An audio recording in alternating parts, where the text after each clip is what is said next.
Hello again, and welcome back. I am Jared Case, curator of film exhibitions at the Dryden Theater and the George Eastman Museum, with another streaming recommendation for you.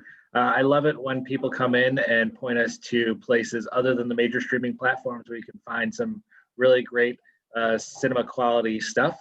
And my guest today is going to show you exactly one of those places.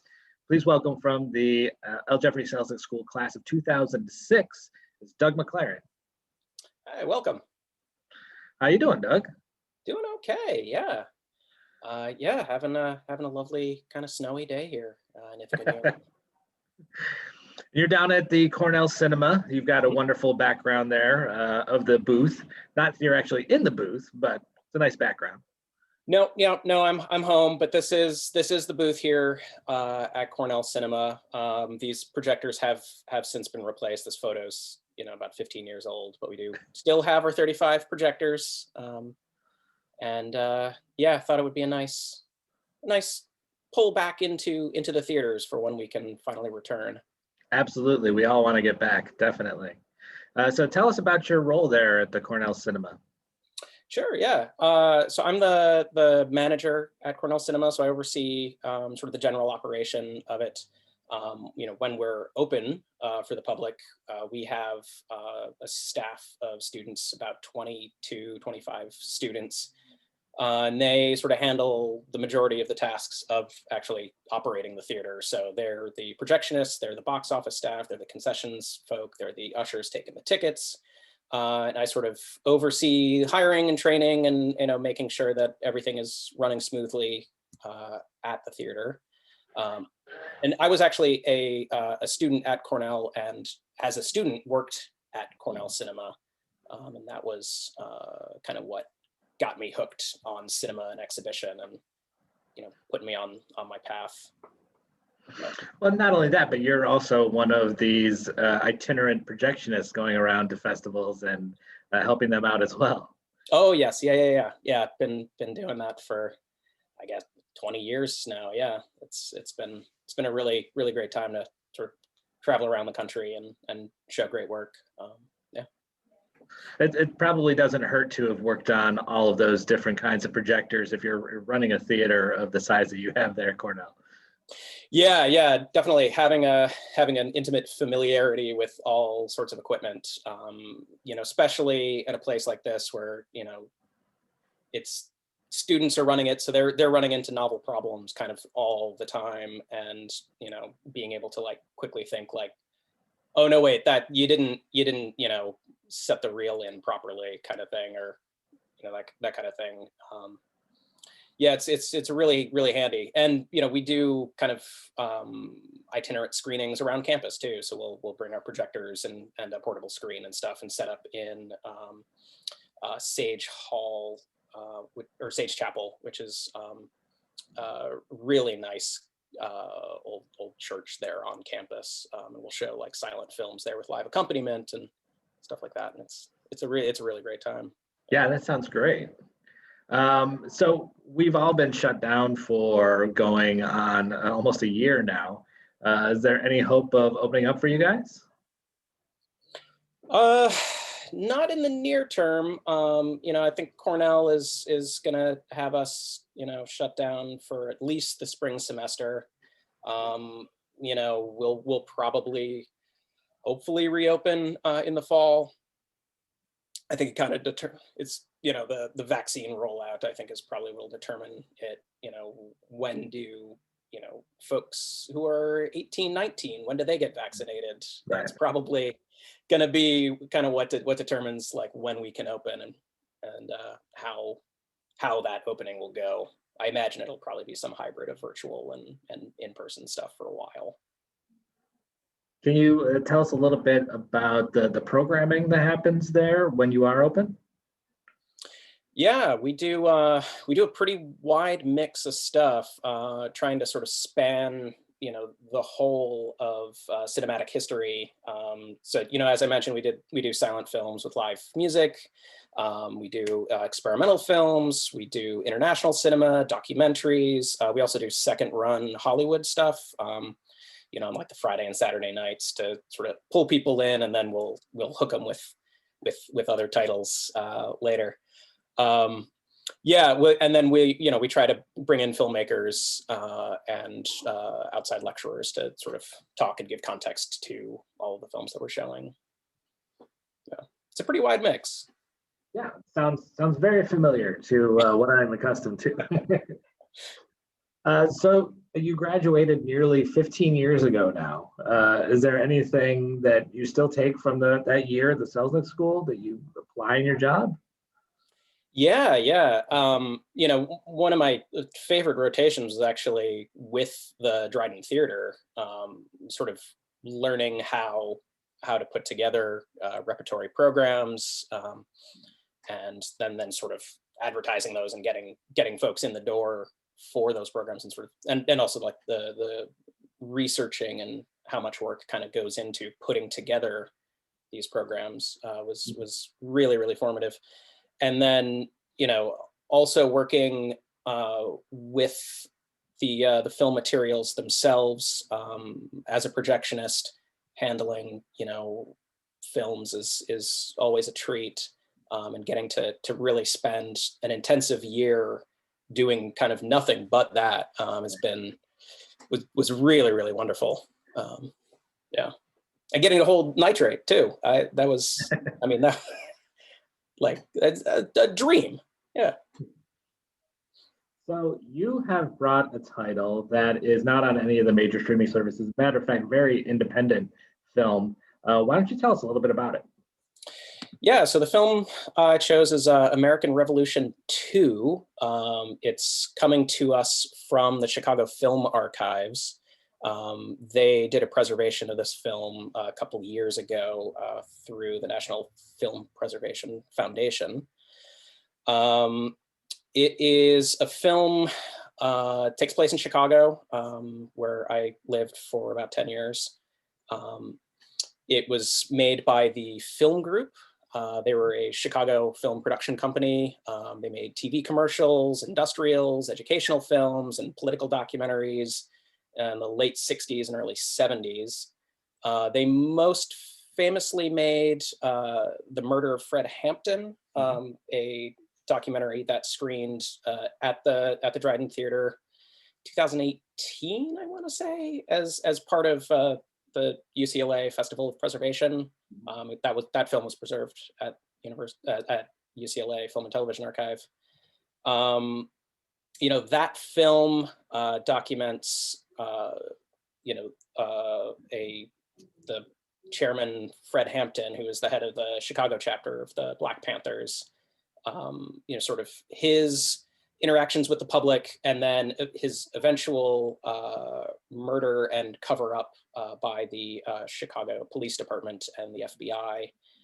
This film was actually used as evidence in the civil rights case that the families of Fred Hampton and Mark Clark brought against the police department. And for a number of years was subject to repeated threats of seizure by Mayor Daley in Chicago. But this film, American Revolution 2, was an earlier film, and the genesis for this film was actually the 1968 Democratic National Convention riots and protests in Chicago.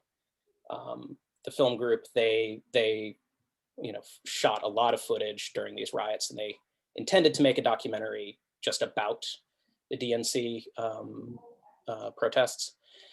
But their editor at the time, Howard Alk, suggested, why don't we kind of open this up and take a look at, the surrounding political culture in Chicago at this time. This kind of thing doesn't happen in a vacuum, and right. What's going on outside. So he suggested they, actually go out and talk to the residents of the city. That eventually pulled them into the circle of the Black Panthers and photographing all of them.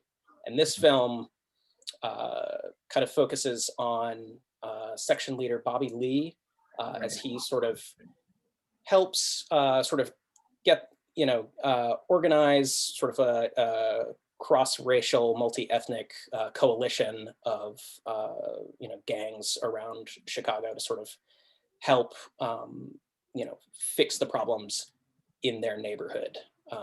And so we spend a lot of time with Bobby Lee and the Young Patriots in Uptown in Chicago. And the Young Patriots were a gang of, they actually refer to themselves as hillbillies. And this neighborhood in Uptown, they saw a large migration of folks from Appalachia up into this neighborhood, and wound up being sort of like tenement housing around there, high rates of poverty, subject to gentrification, harassment by police, a lot of things that the Black Panthers were also kind of dealing with on the south and west sides of Chicago. So Bobby Lee sees an opportunity to sort of meet up with these guys and sort of mentor them and help kind of get their neighborhood going in the direction that they want to go. Yeah, I think Bobby Lee is really the star of this piece. And I went back and checked because I did see the Fred Hampton documentary when we showed it in 2018, and Judas and the Black Messiah is now out. It's a very similar story, but Bob Lee doesn't really have much of a role in the new film. So it's fascinating to see another side of this, and the fact that he is so effective in communicating with people from different parts of the city. So we're familiar generally with the south side of Chicago, but Uptown, is that really north side above city center? Yeah, Uptown is pretty far north. It's around Montrose Beach, so it's several miles north of city center, and like kind of where the Democratic National Convention riots were happening. Yeah, so it's pretty far north and pretty far away from the general activity of the Black Panther chapter in Chicago. Right. Yeah. So that they're really sort of, as you say, it's a coalition, but it's disparate not only in terms of background, but also in terms of geography, and the fact that this huge city, they're attempting to bring together people in the poorer sections all over the city to fight for what they believe is fair treatment. Yeah. And you do see a little bit of this in Judas and the Black Messiah. There's a sequence in that film where Fred Hampton is kind of going around to various gang headquarters and sort of recruiting folks, and one of them, they do go to the Young Patriots headquarters. Very memorable scene because there's all these white kids there, and they've got this giant Confederate flag in the background, and it's pretty tense for a while. But Fred Hampton, is sort of able to see through that and see what they can organize together around, and that actually does happen in American Revolution too. There is no giant Confederate flag there. That part's probably a little apocryphal, but I'm sure that was there. And some of those kids do have Confederate flag patches on their hats and that kind of thing. But yeah, it is interesting that this is actually Bobby Lee who is doing the work, not Fred Hampton. And I think that really gets to the organizing prowess of the Black Panthers, and the fact that any of their members can really walk into a room, seize attention, and sort of find common cause and get the conversation moving towards getting things done. It's a really fascinating. And the young Patriots really look up to the Black Panthers. There's a really great sequence in American Revolution 2 where they're just sort of in awe of how well organized the Black Panthers are, and they're just like, if we could get just a little bit of them, of that power, we could really change our neighborhood and get things done for the folks living here. I think that that's like a really, really incredible scene. And it seems almost more extraordinary when you realize that these are what we would now consider kids, like half of our age or a third of our age. The 116-year-old hillbilly who is very outspoken about things that have been happening to him. And it's just that these people are so young, and the fact that they are able to organize and get everything together in such an effective manner is just surprising. Yeah, I think that's a really, really great point about this film. You're watching Judas and the Black Messiah, and the actors in there, they're all in their 30s, Right. and so you kind of forget that. I mean, they're teenagers. I mean, these folks are like, Fred Hampton, when he dies, he's 22, 23. Mm-hmm. He spent most of his time as a teenager organizing.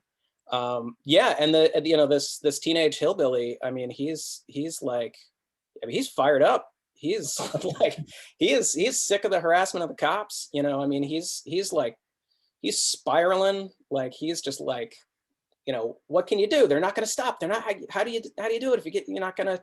We got to get guns, and we got to just shoot them. And Bobby Lee, is like, you're getting too hung up on that, man. You gotta, like, what good is, what good is that? You're gonna walk out, you're gonna get shot, and how does that help the neighborhood? You got to get everybody behind you. So it was really great, like, being able to sort of focus that anger and that energy around organizing for the neighborhood. Yeah, it's really, really fascinating. Yeah, you and I were talking. It's a very much a true verite documentary where it's just sort of drop you in 1968 during the DNC. And there are a couple of interviews that are intercut with the actions that are going on, I guess, for a little bit of context, but it really is all about this process, and it doesn't have like a satisfactory ending. It's basically just that this is still happening.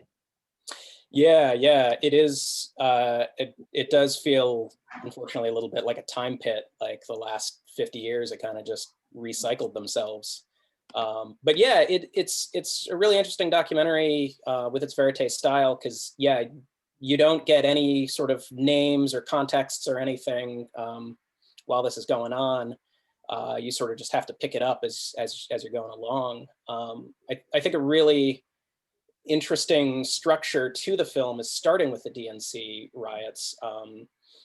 They don't identify him, but it's Dick Gregory who is leading this march from Grant Park in downtown Chicago down to his house in Hyde Park, which has to cross through Bronzeville, which is known as like the Black Belt of Chicago, on its way to where the actual DNC convention is happening.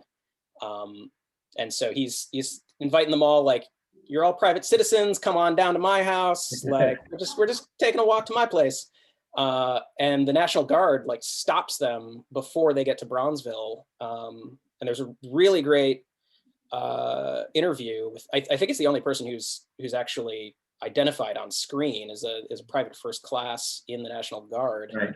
And he says, the thought was, we need to stop them before they get to the Black Belt of Chicago, because their fear was thousands and thousands of Black residents would, kind of join in this cause. And, they're worried that they, wouldn't be able to contain them.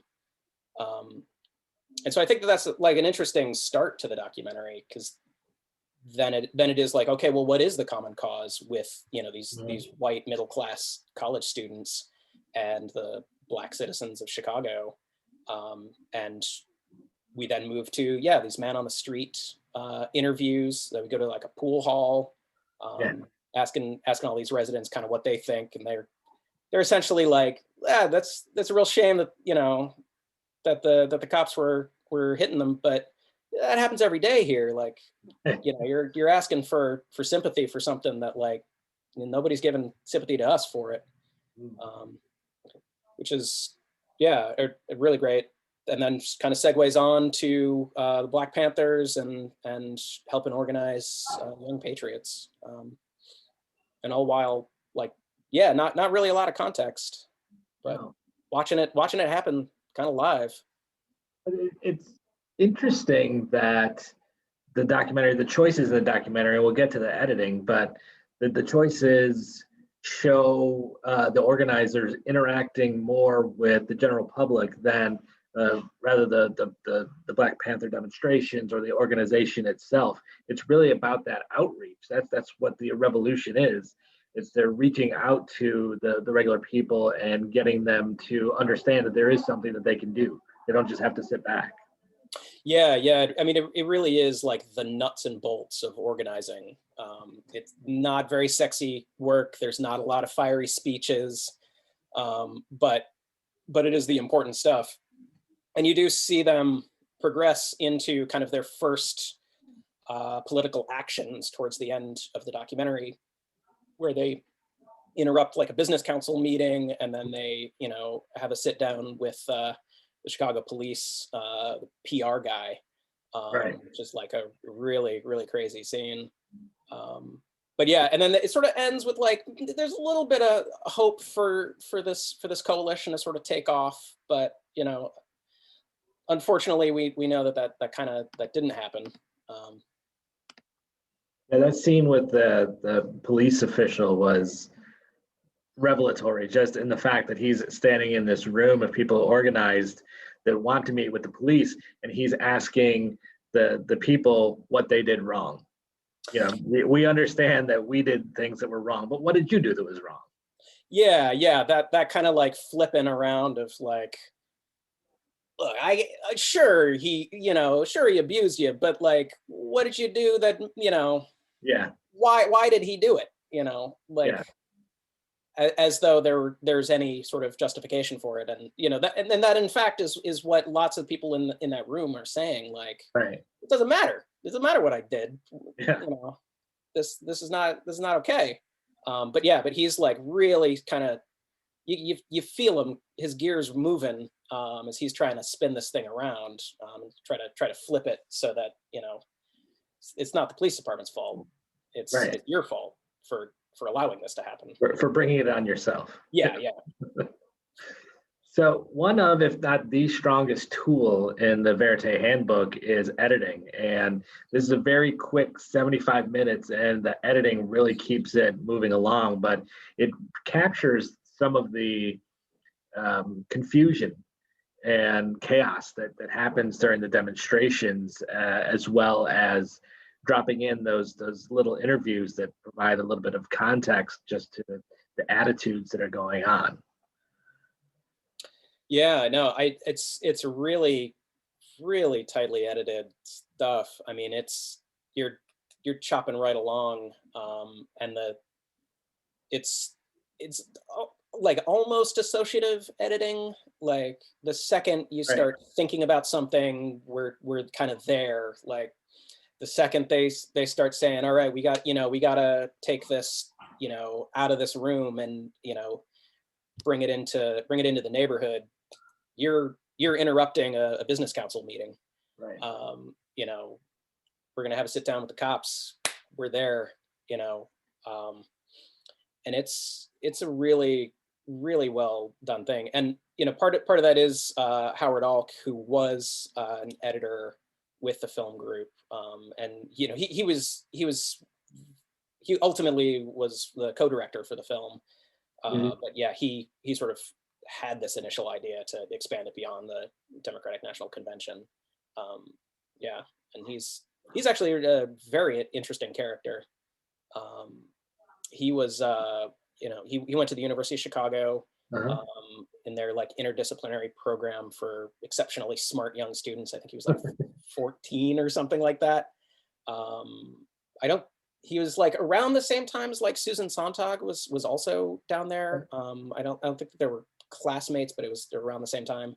But he eventually hooked up with Mike Nichols and Elaine May, and sort of started the Compass Players group on campus, and then eventually co-founded Second City, really famous comedy incubator and workshop. And then he left that to be an editor and cinematographer, and join up with the film group. And yeah, his editing is just incredible. Mm-hmm. Yeah, the Chicago, especially around this time, seemed to be really strong with documentaries because Kartemquin started around this time as well, and they've been going for 50 years now. So is there something specific about Chicago or about the availability of cameras and film, or is it just the city itself? I think, I think it's the city itself. I mean, like Chicago is a very interesting subject, and folks who live in Chicago are very interested in Chicago. Hmm. And so it's very easy and very compelling to sort of take your camera, wander out into the street, and kind of find out what's going on. Yeah, there's just something in the air there with documentary groups. Kartemquin's tons and tons of great documentaries in a similar style to American Revolution 2. Right. And so the Chicago Film Group that made this film, it sounded like it was implied that they are no more. Can you tell us a little bit more about that? Yeah, they dissolved in the mid '70s, I think. They're after the murder of Fred Hampton. They found themselves under an incredible amount of political pressure from the city. So much so that Mike Gray, the producer of the film and sort of the head of the film group at this time, he hoofed it over to California to sort of get out from the heat of it. So it's just sort of, from there kind of just sort of dissolved itself. But yeah, we're really lucky that this material hung around and, eventually found its way to the collections of the Chicago Film Archives. Yeah, absolutely. And I've been to Chicago a few times and explored the city a little bit, and it's one of the great cities. So I'm very happy that this history and the audiovisual history of the city still exists. Oh, yeah. And the Chicago Film Archive has their own channel on Vimeo, right? This is where we can see American Revolution 2. Yep. This is where you can see the American Revolution 2. They also do have the Murder of Fred Hampton. So if you haven't seen that one, yeah, that's a great one. Recommend checking that one out too. But yeah, they've got a ton of stuff up on their Vimeo channel. Really highly recommend checking it out. Yeah, I think there's a couple of the film group stuff that's up on that channel. And I will include a link to both the entire channel as well as this particular video for those people watching at home down in the notes of this video here, so that after you hear our conversation, you can immediately go over and watch both of those films, which are really, really great. So, Doug, I'm glad that you could take time out of your day at home and virtual booth to sit down with us and talk about American Revolution 2. But if you've got a couple of minutes, I've got some questions that I ask every one of my conversation buddies. Sure. Yeah, it sounds great. Okay. So what is your first cinematic experience or memory? Ooh, gosh, my first memory, I don't know, but I've been told that my first cinematic experience was my parents brought me as a little baby to go see The Return of the Jedi. But my first real memory of going to the cinema, geez, I don't know. It feels like it's kind of always been there. Yeah. Definitely. I lived for a time in Kentucky, and I do very fondly recall going to the Dollar Theater there, kind of just every weekend. Yeah, just seeing all sorts of stuff. That's the next question. Do you have a specific theater that you remember, have fond memories of going to on a regular basis? Yeah, no, absolutely. Yeah, this Dollar Theater in Danville, Kentucky is a great place. It's been a wonderful time. But then I also multiple screens. What's that? It yeah, 4 or 5. Yeah, which is, yeah, kind of unlikely, but yeah. Yeah, I had a great memory of seeing Jurassic Park there. Um, my dad was leaning over to my brother who was kind of terrified watching the movie, and he was like, "Don't worry, it's all fake. It's it isn't real, anything like that." And I remember very clearly being like, "You're spoiling it. You're like pulling me out of this." Like, I was into it. I wanted those dinosaurs to be real. I interrupted you. Was there another theater you were going to talk about?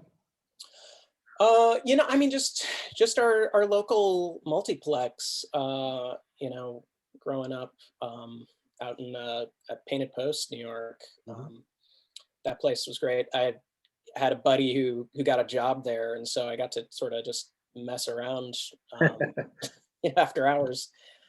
Get to like kind of tour around the projection booth and that kind of stuff, and just see absolutely anything. Yeah. Yeah. Like stick around and watch the tail of the film, like kind of pull through the projector. Like the best part is just sort of watching the end of the film zip past, and then you're just sitting in darkness for a bit before the lights come back on. Well, maybe that leads into the next question, which is, what is your favorite sensory experience at the cinema?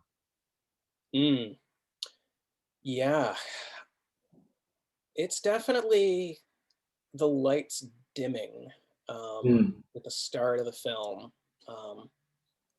It's especially at a place where it's like the timing is a long time, and so it takes a while, and at first you just don't even notice that the lights are dimming, and you just feel a little bit like, what's going on?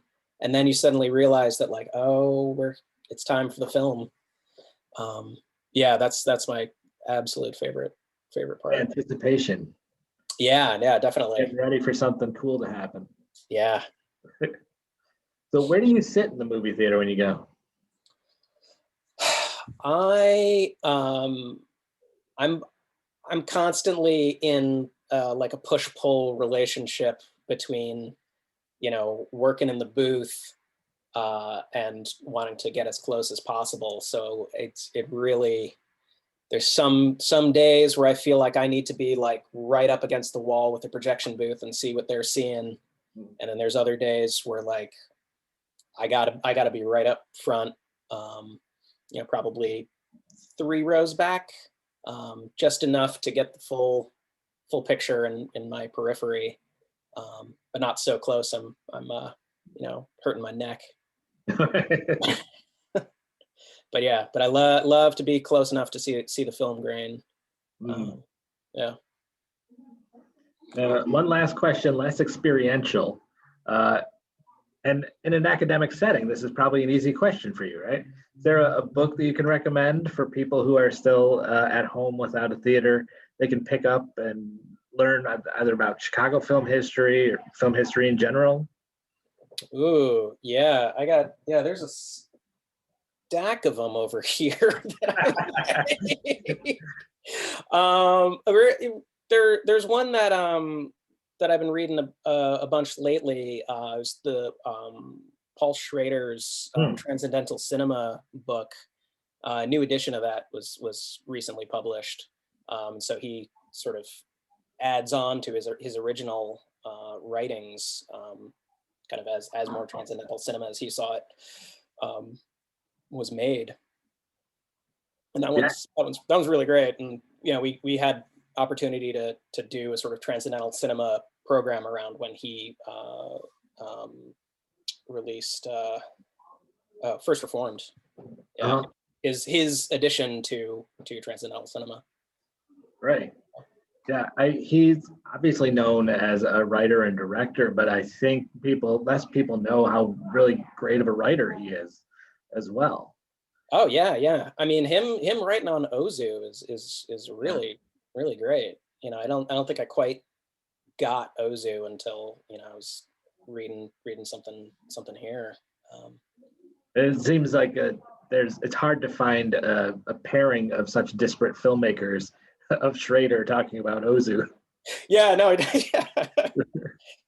Yeah, you're right. You're right. Taxi Driver and Rolling Thunder and yeah, and you're just talking about the flavor of green tea over rice or whatever. It's like, sure, yeah. Doug, it is fabulous seeing you again. I think the last time we saw each other was at the Nitrate Picture Show a couple of years ago. Yeah. We're excited to get that started up again, but when we do start up, hopefully you can come up for a show, or maybe I can go down there. It's not too far. It'd be great seeing you in person again, as opposed to over a screen. Yeah, no, looking forward to it. Can't wait to get out of here and into the theaters. Thanks so much, Doug. We'll see you. Yeah, thank you. Thanks for having me.